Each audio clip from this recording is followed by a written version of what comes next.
welcome to the National Real Estate Post. We are here, of course, with our friend Barry Habib. How are you, Barry? I am doing great. It's good to be on again. Good. I just want to make one quick mention. Brian did an interview with the CEO of Lending QB, which is an LOS. It's processing software. If you're in a position where you're thinking on changing your LOS or you might want to change your LOS, we've put the interview down below. So you can check that interview out. They're doing some really neat stuff. In fact, it's pretty remarkable what they've done. So Lending QB interview down below. Check it out. So, Barry, let's get started. So the last time we were on, I think it was a Monday, a week or two ago. Monday, October 1st. Yeah, and then you had said basically, look, we're going to see this little window of opportunity, but then I see it going, I see rates not doing so well. The previous show, we said the window of opportunity. The last one, we've entitled it Brace for Higher Rates on Monday. Right, and then on Wednesday, well, need I say more? Right, I think everybody is well aware of what happened. So it didn't take long. Yeah, it didn't take long. It's like raise for higher rates, and there it is. Thank you very much. It's done. So anyway, I think everybody is kind of reeling from that and feeling like, dang, he was right, and here we are. So I think the next logical thing is where do we go from here? I mean, what are the thoughts going forward? So I think we need to, first of all, just take a step back to understand why we're here and what's gone on. So, a lot of people are confused now and trying to scramble and explain to their customers what the heck happened. So it shouldn't be a surprise because we've been talking about it for a long time. The main factor driving interest rates was the Fed's reduction in its purchases of mortgage-backed securities. And we said that was going to continue. And look, every time that they've taken another leg down, starting from October of 17 to January of 18, then April, then July, rates had gone up. So we said, hey, brace for higher rates because we think this is going to happen. So here's the thing that you have now. Don't worry about the Fed hiking rates. That actually helps us. If you remember, in the 2 shows ago that we did, we said window of opportunity. We like low inflation numbers. We like the Fed hiking. And indeed, we got that. But then in our last show, when we said brace for higher rates, it was because on October 1st, the Fed was going to be cutting back essentially to zero its repurchases of mortgage bonds. At the same time, the European Central Bank is cutting back in half their purchases instead of 30 billion euro to now 15 billion euro. Still a lot every month, but the globe is very much interconnected. And when we understand this, this is the driving factor. What does this mean for us? It means more volatility, but only to the downside in price, upside in rate. Why? Because in the past, when you got bond news that was not friendly to bonds, that the bond market would normally react poorly to, they would get worse, but only to a certain degree because there was the Fed buying with both fists, right, and so bonds stabilized. And think about it. If you're an investor, the game is rigged. So you say, hey, look, I know even if I bet wrong, that means that my losses will be somewhat limited because the Fed's going to be there to support me. Right. Now, on the other hand, if you bet right, not only does the bond market naturally improve, rates go down, prices go up, but you get the Fed buying there that juices it even further. Okay. Right. Now it's the opposite. When bond news comes in that's unfriendly and bond prices go down, there's no safety net. So they will move down deeper. Now, while we might think that this is worse, believe it or not, this now has reached a point of normalcy. This is what it's supposed to do. That you're supposed to have no safety net. But right, we've got to go back a long time, bro. We got to go back to 2009 when the Fed started quantitative easing. So for many people in the industry, their career isn't even before 2000. I can't even believe it's been that long. Yeah, so we've had the safety net. The training wheels have been in place since 2009, and the training wheels are off, baby. Man. So here's the other thing. So people say, oh, more volatility. That means more volatility upside too? No, it's the opposite. Less volatility to the upside because now if the bond market moves up on its own, great, but you don't have the added juice from the Fed to push things even further.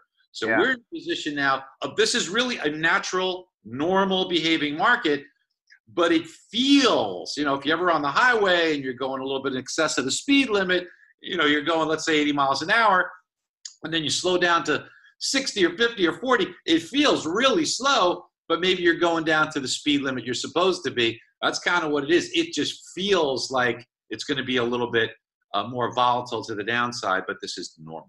You know, I think that now that we're looking at a 5 in the front for being normal, and of course there's some shock that comes along with that to everybody that's out there working the field. And you're like, dang it, you know, here we are at this 5. But a little time goes by, that gets to be kind of the norm. You know what I mean? We kind of feel a little bit like, okay, we've stabled in here. This is kind of where we are right now. What do you see happening? I know this is a long prognostication I'm going to ask of you, but for the year 2019, we're going into 2019. Here we are now with a 5 in the front. Do you think we'll kind of stay in that 5% range? Do you see us going to 6? Do you see us going beyond that? Okay, so here's some important things to look out for. I'm going to give everybody some clues here. First thing you look out for is 3.25% on the 10-year Treasury. Now, you remember, everybody watching the show, you can go back and play the tape. We said if we get through 3.117, we called it 3.12, we're going to 3.25. Well, what happened? We went through that. We went to 3.25, and it stopped exactly where we said it was going to stop. That is a very important line that goes back to 2011. If that is breached, brace yourself again here. If it's breached, 3.63 on the 10-year Treasury. Okay. And that's reasonable, a reasonable stopping point, but the real hard stop should be at 3.75. Okay. So I say we go to 3.63, maybe 3.75 if 3.25 is broken. Now, will it be broken? A lot of that depends on how the news pops out here. Look, the stock market's getting a little nervous. If stocks come down in price, maybe that money goes into bonds.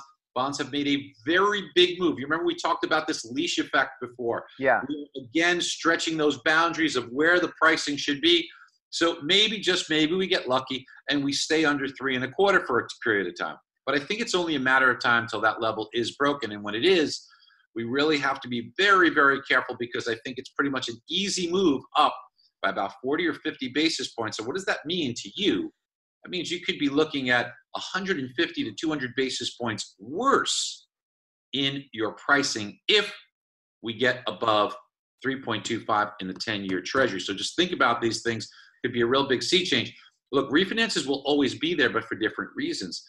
People have to start calling their people on refinances and thinking about different ways. It's either going to be for removing MI and consolidating debt. You need to be that real expert in those areas. And on the purchase side, you have to be able to reconstruct people's debt to get them to move out from the smaller mortgage at a lower rate into a higher mortgage with a higher rate without the payment shock.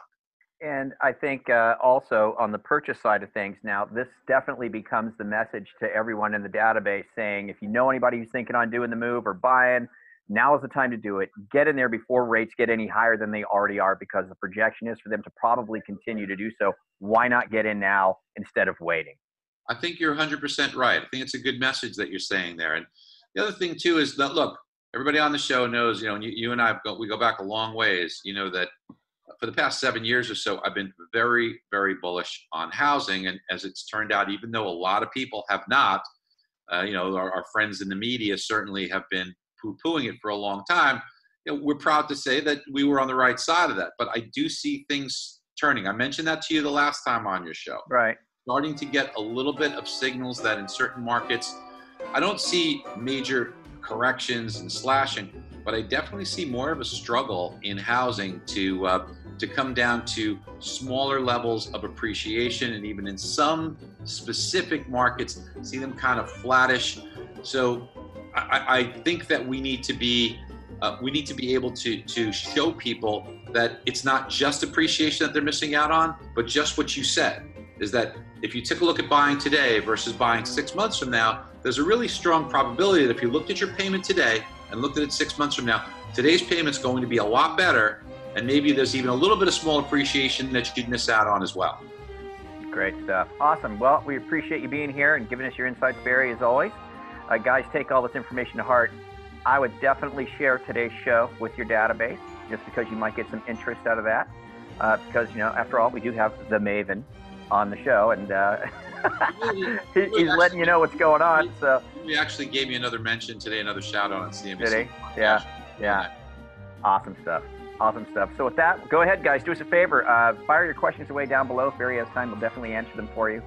Do us a favor, forward this video. And again, feel free to use this to your past client database. I think it's a great show for that. And for your referral partners, if you're a mortgage guy, if you're real estate agents. And real estate agents use it for your past client database as well. Leave us your comments down below. Forward, share, and subscribe. We'll catch you guys later here at the National Real Estate Post. Thanks, Barry. Thank you.